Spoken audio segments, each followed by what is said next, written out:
자로 이 땅에 찾아오셨습니다. 영원하신 하나님, 나의 시간에 머물러 계시고 하나님이 우리와 함께 하신다. 그 안에 보여주셨습니다. 정말로 하나님이 함께 하신다는 것을 내재 때문에 죽어주시고 사흘 만에 성경대로 부활하심으로 하나님이 우리와 함께 하시고 하나님이 살아계시고 존재하심을 실제로 보여주었습니다. 연약함이란 하나님을 이룰 수 없는 이제자. 연약한 자, 힘이 세고 돈을 가졌고 없고의 연약함이 아니라 하나님과의 관계와 질서가 인정할 수 없는 한 자입니다. 하나님을 인정할 수가 없는 약한 자입니다. 하나님의 아들, 하나님이 보내신 하나님의 아들을 믿을 수 없는 자, 연약한 자입니다. 그들에게 찾아오셔서 하나님이 살아계시고 존재하심을 모든 사람에게 보이시고 부활로 증해 주었습니다. 내가 누구였는지, 이 나라를 팔아먹은 일본, 여전히 공산 사회주의를 외치는 사람, 대립에 대립을 엮고 있습니다. 우리나라는 부해지면 안 되고 강해지면 안 되는 나라라고 생각합니다. 일본이 부하고 일본이 강해야 된다고 생각합니다. 중국이 부하고 중국이 강해야 한다고 생각합니다. 이렇게 흘러내려온 사대주의 사상, 잘못된 가치관을 갖고 심어주는 하나님께서 이 나라를 경계를 주시고 국민으로 살게 했습니다. 저 또한 이 대한민국의 국민입니다. 물론 궁극적으로 하나님의 나라의 백성이고 하나님 나라입니다. 이 땅에서 잠깐 사는 동안 하나님이 이 나라에 경계를 주시고 국민을 주권을 주셨습니다. 정치인들이 자기 만족을 위해서, 자기 이익을 위해서는 무슨 짓을 하는 국민들에게 속이고 또 속입니다. 분열을 일으키고 싸우게 만듭니다. 지역 감정을 만들어냅니다. 아주 악질들입니다. 그런데 교회라는 예수를 믿는다고 하는 사람들이 정치판에 끼어들어서 그러고 있습니다. 또한 이 나라의 동성애와 양성애, 성의 무분별한 이 관계들, 그래서 그 성에 딥페이크 얼굴을 바꿔서 몸매를 바꿔서 성놀이개로 만들어버리는, 그래도 조용하고 있습니다. 잘못된 가치관, 동성애를 조장하고 잘못된 가치관, 동성애를 또 반대하며 정치를 이용하는 잘못된 가치관들, 하나님께서 남자와 여자를 만드신 제3의 성은 없음, 잘못된 가치관, 마약이 판을 치는 나라가 돼버렸습니다. 우리가 술과 담배는 마약입니다라고, 폭력입니다라고 기도해왔는데 이 마약이 판칠 줄이야. 시간에 성령의 삶, 오늘은 제목이 예수가 최우선인가 예수가 전부인가. 최우선과 전부가 어떤 말이 다르기 때문에 질문을 할까 한번 알아보겠습니다. 여러분, 성령으로 거듭났습니까? 태어났습니까? 하나님 나라에 들어갔습니까? 인생의 목적이 오직 예수가 되었고 인생의 목표가 부활과 십자가 되었습니까? 예수님이 사신같이 동일하게 살게 된 그 축복을, 그 행복을, 그 전부를 누리고 계십니까? 여러분은 하늘의 신분이 되었습니까? 하늘의 신분을 가진 자는 하늘의 양식을 먹는 자입니다. 예수 그리스도의 양식을 여러분을 먹고 있습니까? 하나님과의 온전한 사랑의 관계와 질서가 회복이 되었습니까? 인생의 문제가 해결되어서 영원한 생명을 가지고 있습니까? 요한복음 4장 34절 오늘도 같이 읽겠습니다. 시작. 예수께서 그들에게 말씀하셨다. 나의 양식은 나를 보내신 분의 뜻을 행하고 그분의 일을 이루는 것이다. 예수를 믿는 이유는 인생의 문제가 해결되는 겁니다. 내 인생의 문제가 무엇인지 알지 못했는데 내 인생의 문제는 바로 영원한 생명, 바로 하나님 아버지와 화해되는 겁니다. 예수와 동일한 삶을 사는 겁니다. 인생의 문제가 해결된 것은 곧 예수님과 동일한 삶을 살게 된 그 신분과 가치관과 말과 행동이 예수님과 같은 삶을 살 수 있도록 돼버렸다는 것입니다. 따라서 예수의 양식을 그대로 행합니다. 아버지의 뜻을 행하는 거고 아버지를 이루는 것입니다. 이게 예수를 믿는 겁니다. 성령으로 태어난 사람은 예수가 주인입니다. 모든 삶의 전부가 된 겁니까? 아니면 최우선입니까? 최우선은 다른 선택지들 중에서 내가 예수를 선택하는 겁니다. 전부는 예수가, 정말 예수님이 모든 것 돼버렸습니다. 그래서 나에게는 선택지가 없습니다. 오직 예수님의 지시대로 말하고 행하는 겁니다. 바로 예수 중심이 되는 겁니다. 최우선은 나 중심입니다. 내가 어떤 것을 선택할 수 있는데 예수님을 선택했다는 나의 자랑일 뿐입니다. 여러분 어떻습니까? 예수님이 주인이 맞습니까? 입으로 주여 주여 하는 자는 다 하나님 나라에 들어갈 수 없다. 이렇게 말씀하신 것은 바로 예수를 최우선으로 선택했기 때문입니다. 그것은 내가 선택하기 때문입니다. 내가 예수를 선택하는 것이 아니라 예수님 나를 선택하셔서 하나님께 인도하셨습니다. 하나님의 구원, 죽음의 생명으로 옮겨놓은, 심판에서 구원으로 옮겨놓은 이 놀라운 사실은 하나님의 은혜라고 그랬습니다. 전적으로 하나님의 선물입니다. 하나님의 행하십니다. 하나님의 전부입니다. 여러분 영원한 생명을 했습니까? 인생의 문제가 해서 예수님이 주인 되었습니까? 여러분 구원받았습니까? 이 말은 예수님이 전부가 되셨습니까? 라는 말. 예수님이 전부가 되었습니까? 라는. 예수를 믿으십니까? 이 말은 예수님이 전부입니까? 라는 것. 그 어떤 선택지들 중에서 예수를 선택한 것이 아니라 예수님이 전부가 된 겁니다. 하나님이 모든 것 되는 겁니다. 전부가 된 겁니다. 그러면 이 땅의 삶 속에서 예수님이 나를 개입하려 했다는 것은 뭔가 잘 되려고 하는 것이 아니라 전부가 되시려고 개입하신 것입니다. 다시 말씀드린다. 최우선은 다른 선택길 중에서 내가 예수를 선택하는 것, 곧 나 중심적인 삶입니다. 예수가 전부가 되는 것은 예수님이 지시하는 대로만 하는 삶입니다. 이게 복음입니다. 예수가 전부 되는. 하나님의 아들 예수 그리스도는 하나님 아버지가 전부였습니다. 아버지가 하라는 대로만 말하고 아버지가 하라는 대로만 행동했습니다. 아버지 것을 다 보여주고 아들에게 주셨습니다. 그러나 아버지가 하라는 대로만 하였습니다. 우리도 하나님의 자녀가 됨으로써 예수 그리스도의 상속을 다 받은 자입니다. 하지만 예수님같이 하나님의 뜻을 행하는 것과 이루는 것에만 관심을 갖고 그대로 행해지는 것, 이게 예수 믿는 겁니다. 이게 복음입니다. 그래서 예수는 종교가 아닙니다. 종교는 내가 어떤 선택지들 중에서 선택하는 겁니다. 그래서 나의 이익을 위해서 어떤 신을 만들어 놓고 나의 이익을 위해서 선택하는 겁니다. 사도행전 2장을 같이 읽어봅시다. 시작. 이 예수를 하나님께 살리셨습니다. 우리는 모두 일의 증인입니다. 그러므로 이스라엘 온 자는 확실히 알아두십시오. 하나님께서는 여러분이 십자가에 못 박은 예수를 주님과 그리스도가 되게 하셨습니다. 3장 15절 같이 읽겠습니다. 시작. 그래서 여러분의 생명의 근원이 되시는 주님을 죽였습니다.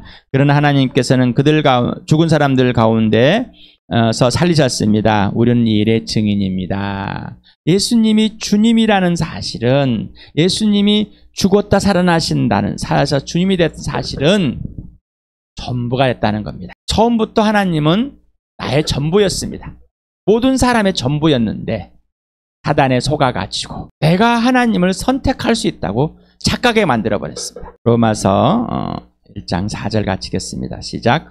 성령은 죽은 사람들 가운데서 부활하심을 나타내신 권능으로 하나님의 아들로 확정되신 분이십니다.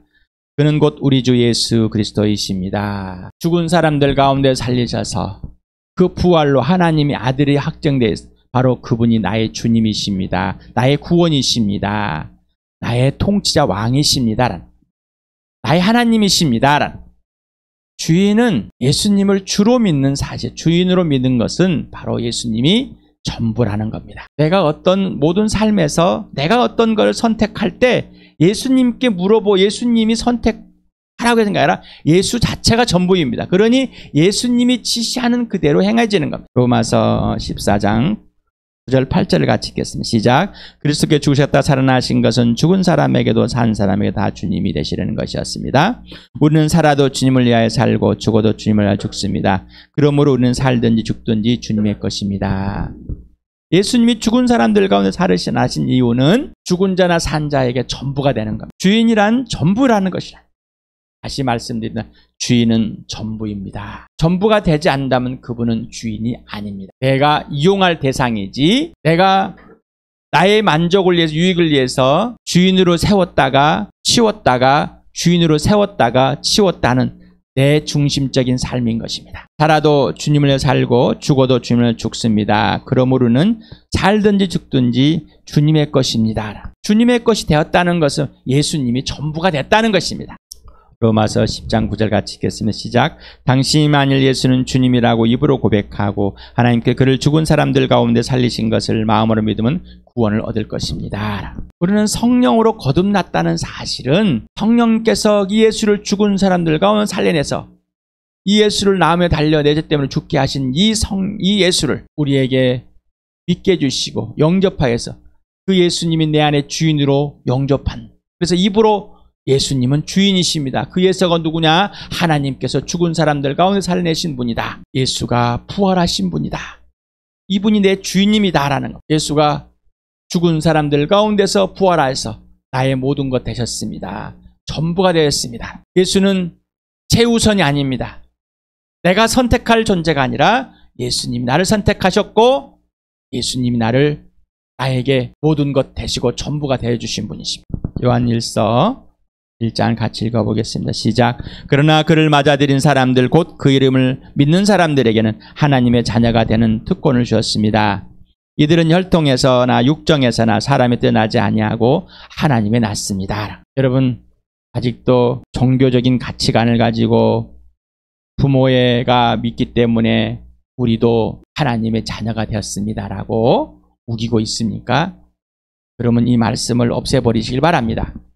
하나님에게서만 나는 것이지 혈통도 아닙니다. 육정도 아닙니다. 사람의 뜻도 아닙니다. 하나님의 아들을 주님으로, 창조주 하나님으로 모든 것 전부로 믿는 사람만이 자녀가 되는 특권을 줬다는 것입니다. 여러분 하나님의 자녀가 되었습니까? 하나님께서 여러분을 자녀라고 칭하십니까? 스스로가 자녀가 되었다고 우기고 있습니까? 누가복음을 같이 읽어보겠습니다. 시작. 예수께서 눈을 들어 부자들이 헌금 넣는 것을 보시고 또 어떤 가난한 과부가 거기에 랩돈 2닙을 넣는 것을 보셨다. 그래서 예수께서는 말씀하셨다. 내가 진정으로 너에게 말한다. 이 가난한 과부가 누구보다 더 많이 넣었다. 저 사람들은 다 넉넉한 가운데서 자기들의 헌금을 넣었지만 이 과부는 구차한 가운데서 가지고 있는 생활비 전부를 털어넣었다. 몇몇 사람들이 성전을 가리켜서 아름다운 돌과 봉헌물로 꾸며놨다고 말들을 하니 예수께서 말씀하셨다. 너희가 보고 있는 이것들이 돌 한 개도 돌 위에 남지 않고 다 무너질 날이 올 것이다. 1억을 가진 사람이 1,000만 원을 내놓을 때 사람들에게 또 세상에서 박수를 받을 만합니다. 네, 잘한 일입니다. 요즘은 연예인들이 유인입니다. 그래서 연예인들이 어떤 기부를 했을 때 굉장한 칭찬을 받습니다. 사람들은 그런 게 칭찬을 하게 됩니다. 이런 상황에서 부자들이 헌금에 돈을 많이 넣습니다. 네. 재산이 1조인 사람이 억을 넣습니다. 얼마나 좋겠습니까? 얼마나 박수받을 일이겠습니까? 그런데 하늘나라의 가치, 예수님의 가치, 예수님의 기준은 다릅니다. 예수님이 전부가 되는 겁니다. 과부는 전부를 드렸습니다. 세상의 가치관으로 보면 미친 종교입니다. 그러나 하나님은 종교가 아니기 때문에 예수님이 전부가 된, 하나님이 전부가 된 그 삶을 살아가는 과부를 칭찬합니다. 말이 됩니까? 부활은 말이 안 됩니다. 죽은 사람들 가운데 살아난, 썩지 않을 영원한 새 피조물로 다시 살아난, 영원한 사람으로 살아난, 죽지 않을 사람으로 살아난 이 부활, 말이 됩니까? 하나님의 나라는 말이 안 됩니다.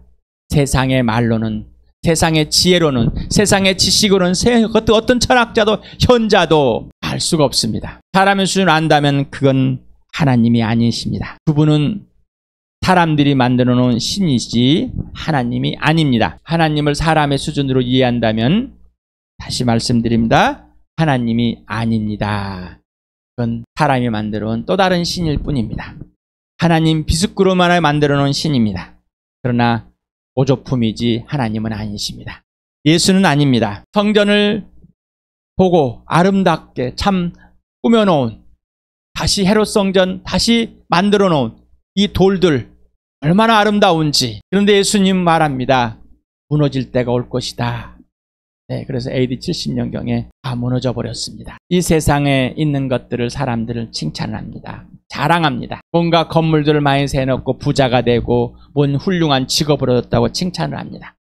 자랑을 하게 됩니다. 어떤 연예인들이 부부가 아들이 뭔가 잘했다고 어디 합격했다고 자랑을 합니다. 신문 기사의 제목에 자식 잘 뒀구나. 이 세상의 가치 기준에 눌려서 교회 안에서도 눌려져 있습니다. 다음 주부터 수시가 대학 수시 어느 대학을 나왔을까 어느 대학을 갔을까 거기에 평판이 일어나고 거기에 존재 가치가 높고 낮음이 일어나 버립니다. 잘못된 가치관이 세계관이 들어와 버렸고 그것이 교회를 지배합니다. 예수가 전부가 아니라 예수를 최우선으로 선택하려 하는 종교를 가르치고 있습니다. 자기 중심적인 인본주의 사상을 가르치고 있습니다. 이걸 틀렸다 하면 난리가 납니다. 여러분은 어떻습니까? 여러분은 어떻습니까? 여러분은 어떤 가치관을 가지고 살고 계십니까? 어떤 세계관을 가지고 사는 것입니까? 어떠한 윤리나 도덕적인 기준을 가지고 살십니까? 이 모든 것은 하나님 앞에 잠잠하는 겁니다. 세상의 가치관과 윤리와 도덕을 가지고 하나님 앞으로 끌고 들어오지 마시 바랍니다. 교회당으로 끌고 두지 마시 바랍니다. 요한복음 2장 22절 같이 읽겠습니다. 시작. 제자들은 예수께서 죽은 사람들 가운데 살아나신 뒤에야 그가 말씀하신 것을 기억하고서 성경 말씀과 예수께서 하신 말씀을 믿게 되었다. 이 앞절에 보면은 성전이 무너질 것이다. 그러나 사흘에 다시 세울 것이다. 사람들이 무슨 뚱딴이 같은 소리 하고 있는 진짜 성전은 오직 예수 그리스도뿐이다라는 사실. 사람들로 꾸며놓은 성전을 성전이라고 우기고 있습니다. 교회당을 세워놓고 도리에 돌아남지 않고 다 불타버릴 것들을 세워놓고 하나님께서 성전으로 살면서 여기 하나님이 계시다라고 똑같이 다시 구약으로 돌아 이스라엘 백성같이 삶을 살려고 합니다. 진짜 예수가 진짜 하나님의 아들이 그러진 않으셨습니다. 성령으로 태어난 사람들은 하나님의 하늘로부터 태어난 사람들은 하나님 말씀으로 태어난 사람들은 그럴 수가 없습니다. 왜? 성령에 지배하고 있기 때문에. 성령이 그렇게 살도록 내버려두지 않습니다. 예수께 속한 사람은 예수가 지켜주십니다. 절대로 그렇게 내버려두지 않습니다. 하나님, 우리 안에서 이 모든 것이 이루어졌고 하나님께서 우리에게 요만하게 하시고 활동하시면서 하나님의 놀라운 일들을 시행하고 계십니다. 이루고 계십니다. 당신은 거듭났습니까? 당신은 예수님을 주님으로 모셨습니다. 당신은 구원을 받았습니까? 당신은 죽음에서 생명으로 심판에서 구원으로 완전히 옮겨진 사람이십니까? 죄에서 의로 완전히 바뀌셨습니까? 오직 예수님만 기쁨이 되시고 오르시고 예수님만 행복이십니까? 이게 복음입니다.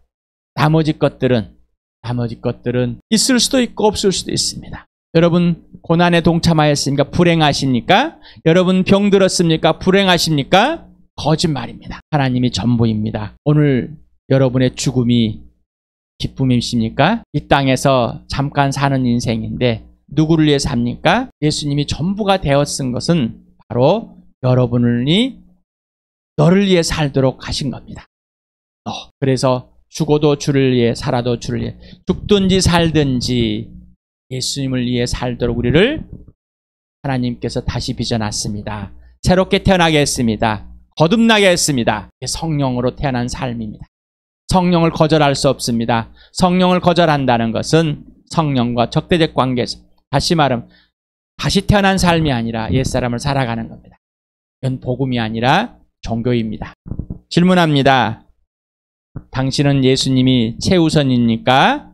전부가 되었습니까? 최우선은 나 중심의 삶이고 전부인 것은 예수 중심의 삶입니다. 예수가 전부인 겁니다. 내가 예수를 선택한 것이 아니라 예수님이 나를 택하셔서 예수님이 실행하고 계십니다. 예수님이 말하라는 것만 말하고 행하라는 것만 행하는 구하라는 것 구하는 그런 복된 삶을 얻게 되었습니다.